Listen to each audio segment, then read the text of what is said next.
Hello and welcome back to our sustainable journey. I am Steve. Let's check on our cows.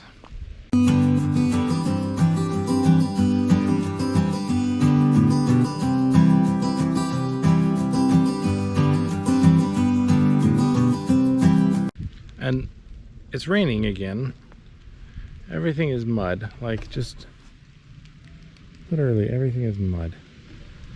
You know, it was nice for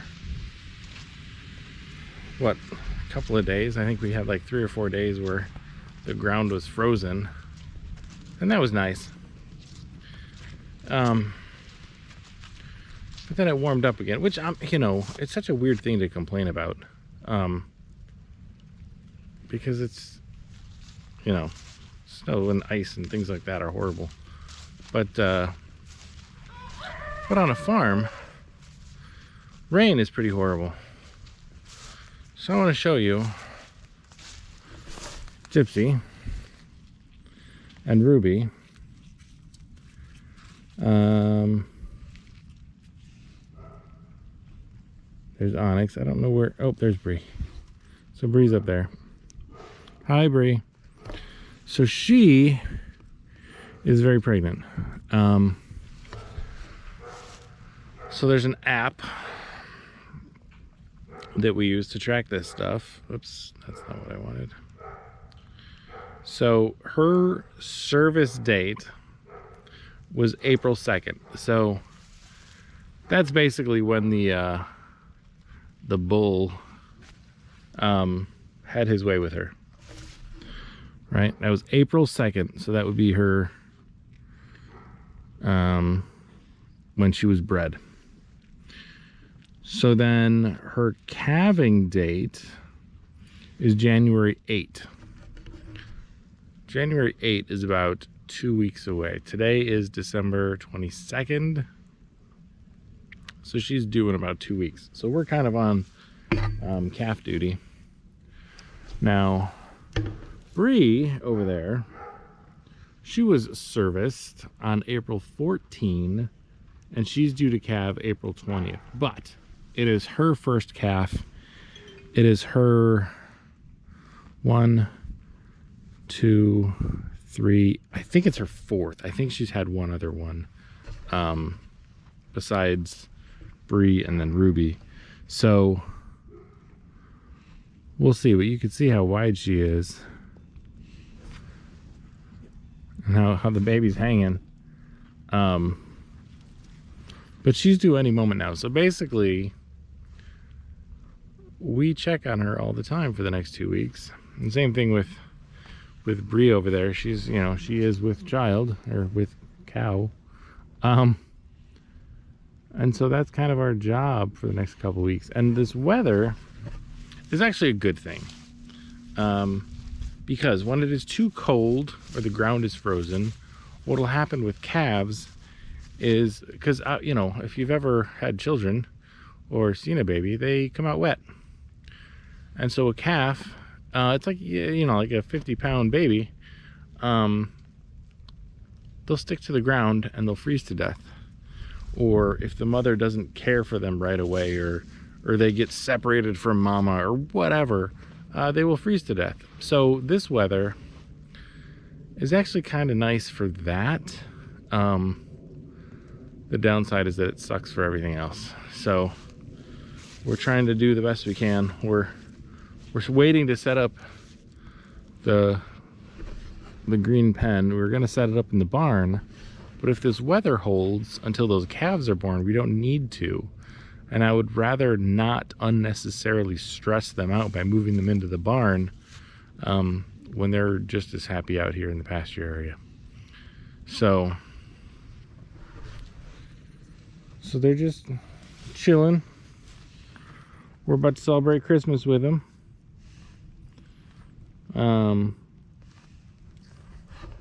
They asked for hay and lots of grains, which they're not getting because they haven't been that good.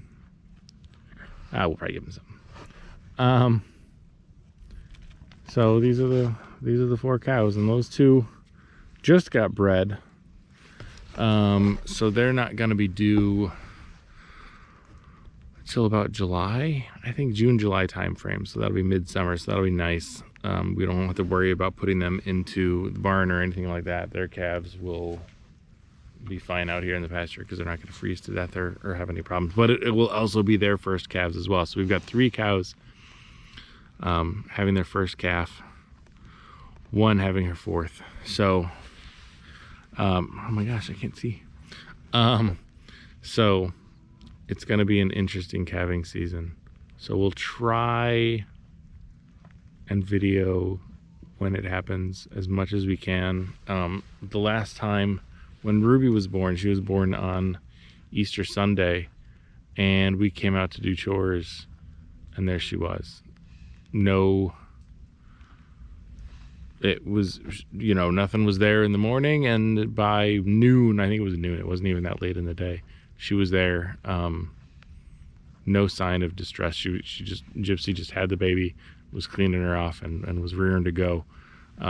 So it threw us because we were not expecting that. So hopefully the same thing happens and we just show up and there's a baby, but we'll keep an eye on them, see how they do, and we'll keep y'all posted.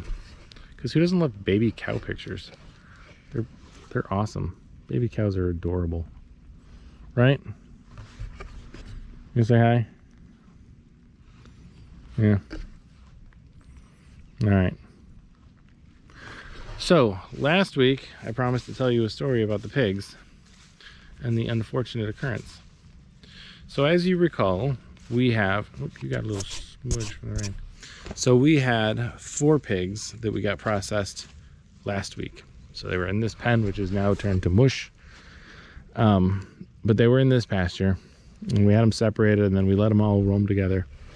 So there were 3 from one litter and 1 from another litter. So we get them all up in the trailer, no problems at all. First night, everything's fine. The 3 from the one litter are blocking the 1 from the other litter from food. So we added, they had 2 food bowls and 2 water bowls, and they're huge. They're like 2 foot across, deep food and water bowls. So they had plenty of food, plenty of water. The day before they were to get processed, so this would have been about 2 o'clock in the afternoon, when we were doing afternoon chores, I went in to feed and water them, and they were all sleeping together. So there were 4 piglets or pigs lined up, just sleeping together. I went in there, 3 of them jumped up, and the 4th one didn't move. It was dead. I think the other 3 beat him up, because we knew exactly which one it was. It was the one from the other litter, and so we think that those 3 knocked him around enough that something happened. But then when he fell over and died, or maybe he had stress or something, but they still snuggled with him, which is kind of annoying, that they would, you know, love him after they murdered him. So sending them off to the butcher wasn't that hard to do after that, because we really liked that pig. We called him Fargo Pig. We have a cat inside the house named Fargo, and they looked very similar. So he was the only one that we named Fargo Pig. And my youngest, she's 10, she took it hardest because Fargo is her cat, and so Fargo Pig was kind of her favorite pig for the same reason. So that's kind of a bummer. That probably cost us, you know, like I said in the video before, we make about $250 a pig, but then we fed that pig up for 6 months, and so whatever that cost is, another $400 or $500. So that's all lost, because they killed him the day before processing. If they had killed him the day of processing, or maybe at the butcher, whatever, wouldn't have mattered. But it was the day before, so we lost out on that pig and all that he would have become in the freezer. So that was kind of a downer for sure. So there you go. So that's been my week. Getting the pigs processed. We got 414 more pounds of, oh no, that was the hanging weight. It was 414 pounds from the 3 that we did get processed. I'm not going to run through the totals there, but 414 pounds hanging weight between all 3. So it's not bad. So we get a lot of ham, another 50 pounds of bacon. So that's great. Yeah. So that's all I have to say about that. Anyway, it's Christmas weekend. Have a wonderful Christmas if you celebrate. If not, have a happy holiday. We'll see you next week before the new year. And stay safe out there. And we'll see you next time. Take care.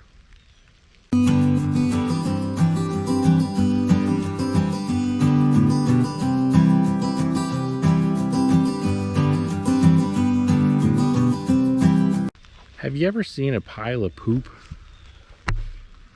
It's this big. I don't know if I've shown you guys the whole thing. I've given it to you briefly.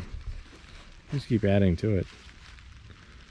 So here's the woods. Here's the back woods, and then there's the lake over there. That's not our property. We don't. There's a fishing club next to us, which is great because fishing is a quiet sport. So they make good neighbors. Next best neighbor is a cemetery, but we'll take a fishing club. So there you go. Giant pile of poop. Growing every day. And once we have 2 more, it'll be even larger. So then we need to decide whether we're going to milk those 2 or not. I'm kind of leaning towards milk them. But once you start, you can't stop. So that's the debate, is if we milk them forever. So I'm torn. And Steph says no. I say maybe. So we'll see. Maybe we'll just milk them a couple times, see if it's worth the hassle, and go from there.